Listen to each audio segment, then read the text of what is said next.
No ano de 1986, quase 96% dos veículos leves produzidos no Brasil eram movidos a álcool. 4 anos depois, em 1990, esse número caiu para 13% apenas. O que aconteceu para justificar essa queda em tão pouco tempo? Hoje você vai conhecer a história do pró-álcool.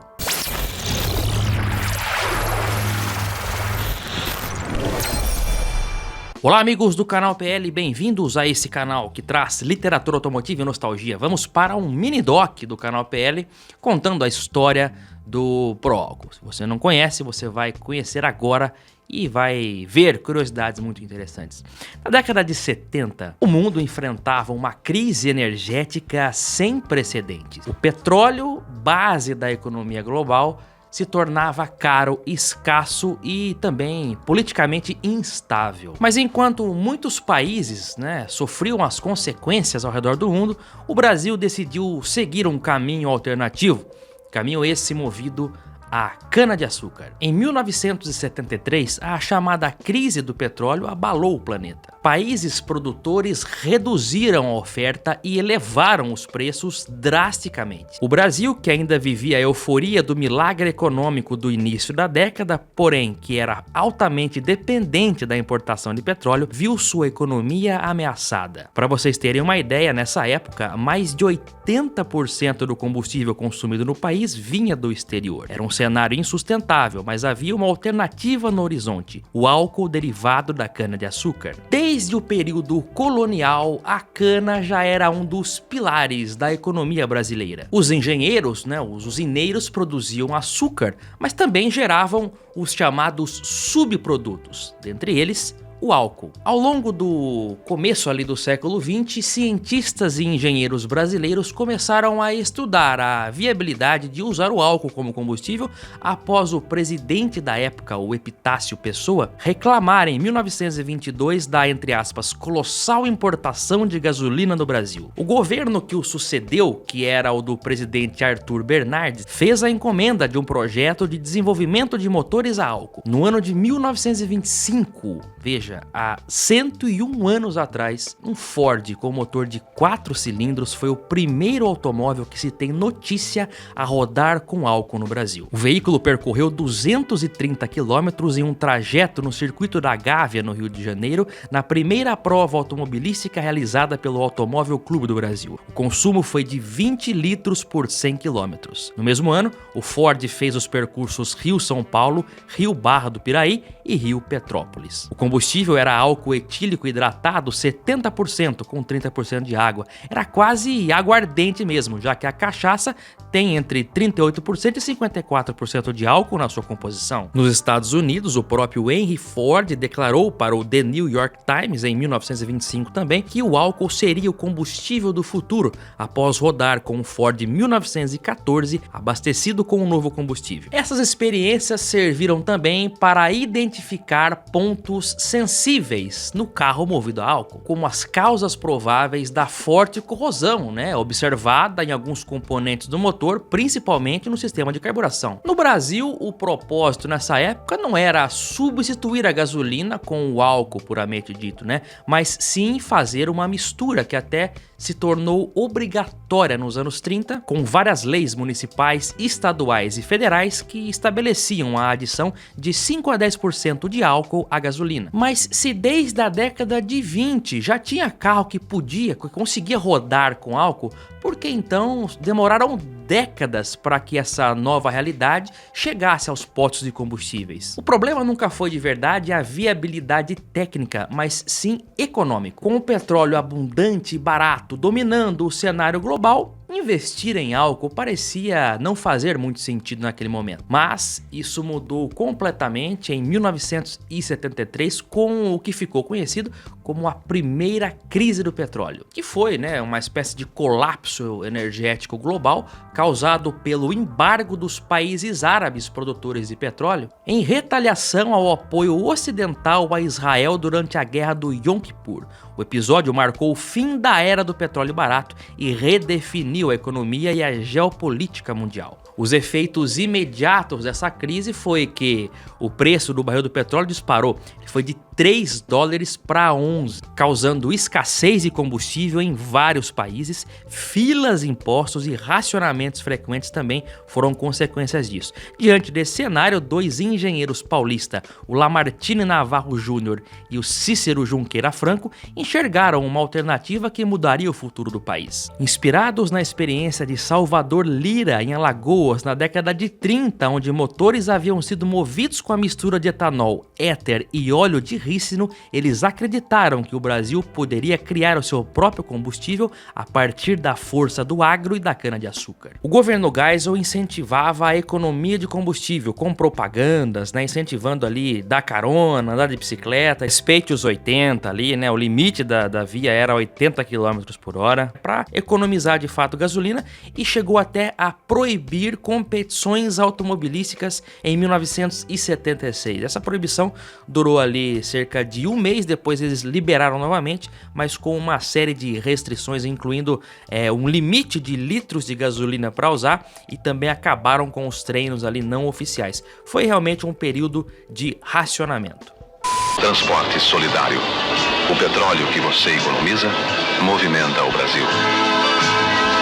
Substituir a gasolina, que estava escassa, pelo álcool gradativamente poderia aliviar a pressão econômica no país? A ideia chegou até o governo federal, que na época era liderado pelo general Ernesto Geisel, que se interessou pelo assunto porque ele mesmo tinha sido presidente da Petrobras anos antes. De repente, o álcool, que era apenas uma alternativa distante, tornou-se uma solução estratégica. O Brasil tinha terra, clima favorável e experiência agrícola no cultivo da cana-de-açúcar, uma fonte que estava dentro do país e não dependia de importações, ou seja, o combustível perfeito que tinha a principal matéria-prima dentro do país, ficando livre de oscilações internacionais. Durante 3 anos, entre 73 e 76, o engenheiro aeronáutico chamado Urbano Ernesto Stumpf realizou experiências com diversos tipos de motores, adaptando-os para uso do etanol como combustível. Uma das adaptações era no próprio carburador, que recebia um banho de níquel, várias taxas de compressão, mudança na taxa de compressão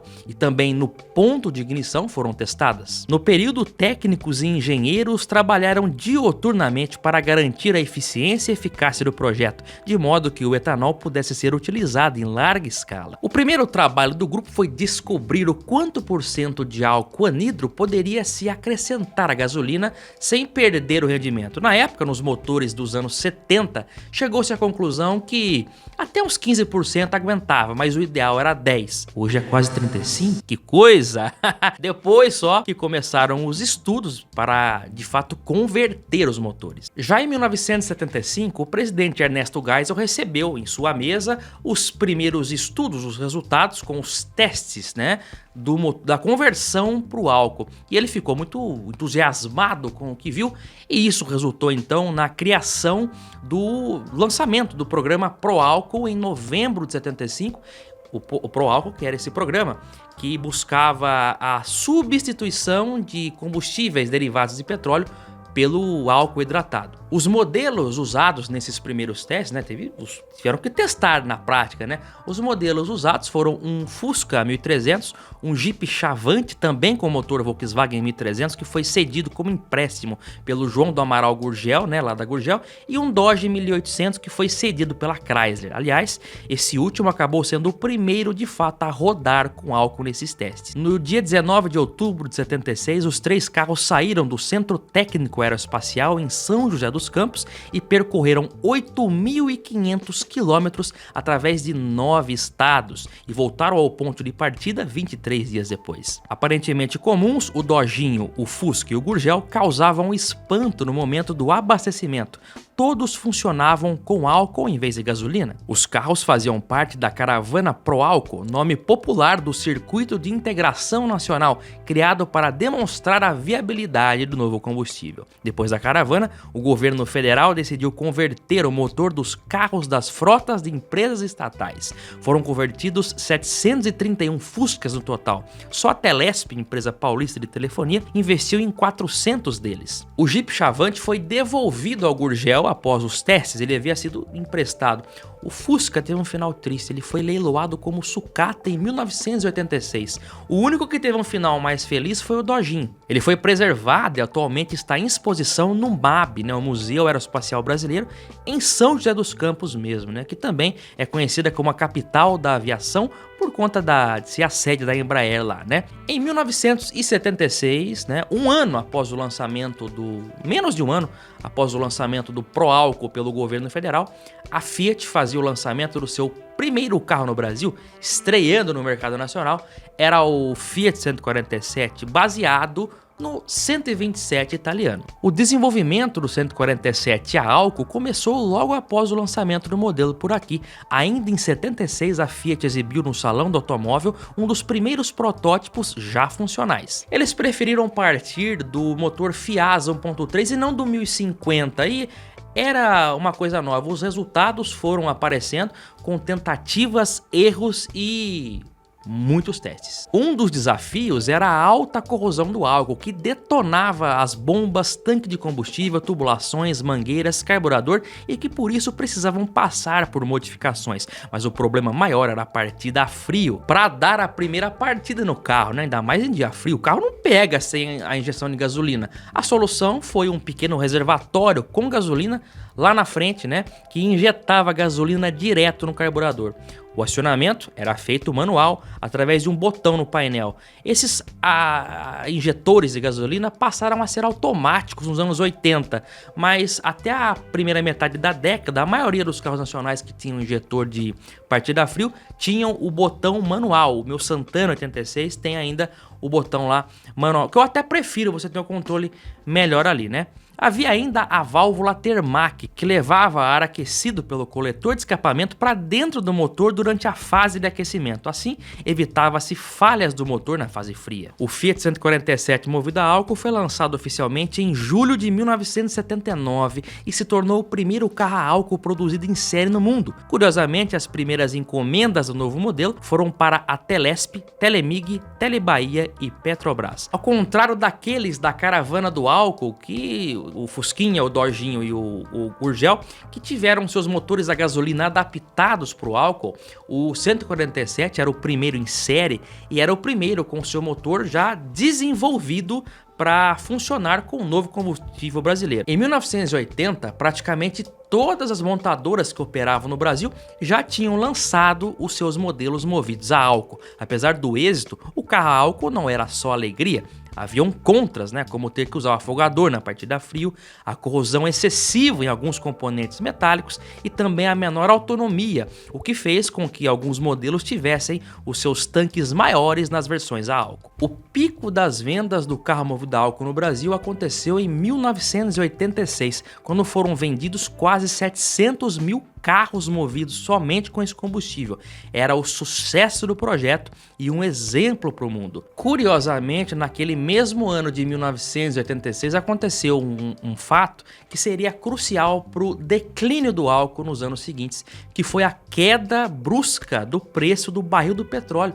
Para vocês terem uma ideia, ele caiu de 78 dólares em 1980 para 26 dólares em 1986. Isso fez com que a gasolina se tornasse mais competitiva frente ao álcool. No ano de 1989 aconteceu o que ficou conhecido, né, como a crise do álcool, que foi quando de fato faltou álcool nos postos de gasolina de todo o Brasil. Isso foi uma consequência indireta da alta do preço internacional do açúcar. Com isso, muitas usinas pararam de fabricar o álcool e passaram a produzir mais açúcar. Praticamente toda a frota que dependia do álcool ficou sem. O desabastecimento teve fim, né? Não foi eterno, mas aquela crise, né? Aquela falta de combustível deixou uma cicatriz permanente.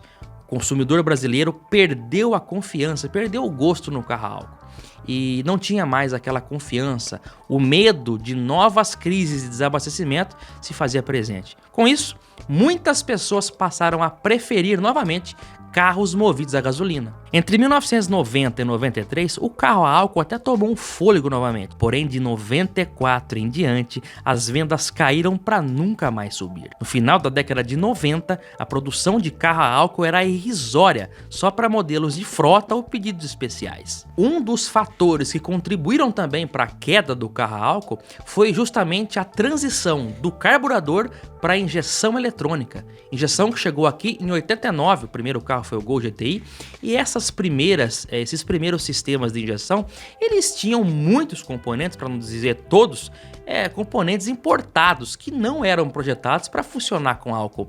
As primeiras injeções eletrônicas que tiveram no Brasil eram feitas para gasolina. Com isso, no começo dos anos 90, todos os carros que saíam com injeção eletrônica eram movidos a gasolina. Inclusive eu lembro de um caso do Santana, por exemplo, 93, 94, você tinha a opção do Santana GLSI, que era gasolina. Tinha o Santana álcool, mas quando você pedia o Santana álcool, ele vinha com carburador eletrônico, né? Então, o carro a álcool vinha com carburador eletrônico e o carro a gasolina vinha com injeção. Isso já dava até um preconceito com o carro a álcool, fazendo com que os consumidores acabassem optando mesmo para o carro a gasolina para ter aquela novidade chamada injeção eletrônica. Outra função muito importante atribuída ao álcool e que é pouco lembrado aconteceu em 1993, quando o álcool anidro substituiu o chumbo tetraetila como aditivo antidetonante na gasolina comum. O teor estipulado na época foi de 22% de etanol na gasolina, eliminando então o chumbo, que era tóxico e poluente. Vale lembrar que o etanol que tem na gasolina não é o mesmo etanol que você põe no carro quando você pede o álcool na bomba, né? O etanol que tem na bomba é uma coisa, o etanol que é colocado na gasolina é o famoso etanol anidro, é um etanol muito mais forte, né? A jornada do carro a álcool como combustível único nos carros brasileiros parecia simplesmente ter acabado no início dos anos 2000. Porém, desde o final dos anos 90, já estavam sendo feitos estudos para construir um motor que pudesse funcionar tanto com gasolina quanto com álcool, que é o tal carro flex. Aliás, isso não era uma novidade, né? O primeiro veículo flex comercialmente vendido no mundo foi o Ford modelo T, produzido de 1908 até 1927. O automóvel era fabricado com um carburador de injeção ajustável, que permitia o uso de gasolina, etanol ou uma mistura de ambos. No Brasil, o carro flex chegou em 2003, quando a Volkswagen apresentou o sistema pela primeira vez em um Gol com motor AP 1.6. Na Volks, esse sistema foi chamado de Total Flex e na Chevrolet, Flex Power. A partir daquele momento, o motorista de um carro flex ficaria imune às oscilações e preço dos combustíveis, podendo optar por álcool ou gasolina quando fosse conveniente. No flex, o motor utiliza sensores como a sonda lambda e uma central eletrônica para identificar o combustível e ajustar automaticamente a injeção e a ignição. Um dos pontos sensíveis é a taxa de compressão, que é naturalmente mais alta e pode causar problemas de detonação quando o motor está usando só gasolina, mas geralmente, né, esses problemas são compensados pelo sistema de ignição que reconhece essas coisas. Outra coisa é que o motor flex ele não consegue ter totalmente o rendimento que poderia, porque ele tem que ficar, digamos assim, em cima do muro, né? Ele tem que atender tanto gasolina quanto álcool, então ele fica nem lá nem cá, né? Ele fica no meio termo. Isso acaba limitando um pouco a sua eficiência quando comparado a motores monocombustível. Em 2008, os veículos flex já representavam 23% da frota nacional. No ano passado, 2025, esse número já ultrapassava 75%. Mas hoje, né, cada vez mais o teor de etanol na gasolina tem sido aumentado. Está indo para 32% esse ano, prevendo, com previsões, né, para chegar a 35%. Mas então, por que a indústria não começa logo a fazer carro só movido a álcool? Eu tenho certeza que você conhece alguém que tem um carro flex e só anda com álcool. Tem gente que tem carro flex e nunca colocou gasolina. Minha mãe é uma delas. Olha, um motor construído e projetado para funcionar somente com álcool teria um rendimento muito melhor do que um flex, pelos motivos que eu já disse nesse vídeo. Aliás, o motor a álcool é um motor limpo. Hoje se fala tanto em descarbonização, em energia renovável. Veja, um motor flex, quando está abastecido só com álcool, ele pode reduzir em até 60% as emissões do que quando abastecido com gasolina. Estamos falando de um motor flex, pessoal. Imagine só um motor projetado só para andar com álcool, né? Só para queimar álcool. Eu creio que esse número de limpeza energética poderia chegar a 80%. Olha que incrível. A indústria sabe disso, né? A Fiat, inclusive, projetou recentemente um motor 1.0 turbo movido só a álcool. Eles até cogitaram, né, lançar, produzir em escala esse motor, mas lamentavelmente a ideia não foi para frente. Eu sou um entusiasta do carro a álcool. Tenho carro a álcool, sempre tive um Gol BX com motor 1.6 a álcool, dupla carburação. Tenho Santana a álcool, Paraty. Sempre gostei de veículos movidos a álcool. E hoje, aqueles problemas do passado, como corrosão no carburador, né? Andar com o carro soqueteando na fase fria, não existe mais. Nem o tanquinho de partida a frio hoje é mais usado. Hoje tem um sistema mais moderno de aquecimento do combustível, né? Então eu acho que o carro a álcool seria muito vantajoso, principalmente no momento que o governo está praticamente legalizando o rabo de galo nos postos, né? Para quem não sabe, o rabo de galo é você misturar meio a meio, gasolina com álcool. Daqui a pouco nós vamos chegar num ponto que vai ter o rabo de galo. Ó, coloca 50 de rabo de galo aqui. Porque é isso que está acontecendo, né? Estamos partindo por uma gasolina com cada vez mais álcool. Então, o carro a álcool é mais desejável. Aliás, muito se teme. Ai, meu Deus, uma gasolina com 35% de álcool, como é que a minha BMW dos anos 90 vai se comportar? Não sabemos. Pode ser que ocorra uma catástrofe nesse motor. Quem tem um carro a álcool tá tranquilo, não vai acontecer nada. Então é isso. Eu sou um entusiasta do carro a álcool. E você? Sabia de todas essas curiosidades envolvendo o motor movido a álcool, né? O seu surgimento, sua história no Brasil? Eu quero seu comentário aqui embaixo nesse vídeo feito por nós aqui do canal PL. Eu aguardo todos vocês no próximo vídeo aqui no nosso canal. Aliás, nessa semana eu vou colocar para venda, para quem não gosta de carro a álcool, vou colocar para venda uma Ford Royale 1994 Guia. Royale Guia, tá? Vai estar à venda aí nas próximas semanas, eu vou divulgar nas redes do canal. Ford Versalles Royale Guia 94, vinho, completaça. Vai ter vídeo dela no canal em breve. É isso, meus amigos. Um forte abraço a todos e até o próximo vídeo.